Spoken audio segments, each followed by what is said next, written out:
এবার শ্রী শ্রী মায়ের উপদেশের বিবিধ অংশে বিবিধ পর্যায়ে তৃতীয় অংশ। আন্তরিক হলে শেষটা ক্রমে এখানেই এসে পড়বে। দেখছো না, এখন তারক ব্রহ্ম নামের ছড়াছড়ি। একটু সার থাকলে কেউ বাদ যাবে না। আমি কি আর উপদেশ দেব? ঠাকুরের কথা সব বয়ে বেরিয়ে গেছে। তার একটা কথা ধারণা করে যদি চলতে পারো তো সব হয়ে যাবে। সাধারণ মনের স্বভাবই হলো নিচের দিকে যাওয়া।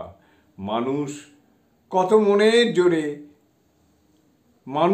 মনের জোর করে বাঁধ দিয়ে রাখে, আবার বাঁধ ভেঙে কখনো কখনো জল বেরিয়ে পড়ে।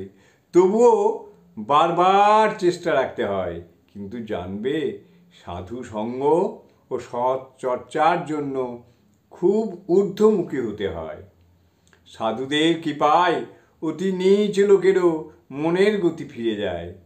দেখো, বৃন্দাবনে সেই সোনা খোঁজা সাধুর মহাপুরুষের কৃপায় দিব্য জ্ঞান হয়ে গেল। পরশ পাথর পেয়েও ফেলে দিলে। সাধুর বেশ ধরে এক ব্যাধ পাখি ধরতে গিয়ে পাখিদের সরল নির্ভয় ভাব দেখল, তাতে তার নিজের বৈরাগ্যের উদয় হলো। সে ব্যাধবৃত্তি ছেড়ে দিল। সেই জন্য সৎসঙ্গ সময় পেলেই করবে, সাধুসঙ্গ না পেলে সৎগ্রন্থ পড়বে। মহাপুরুষদের জীবন আলোচনা করলে চিত্তশুদ্ধ হয়।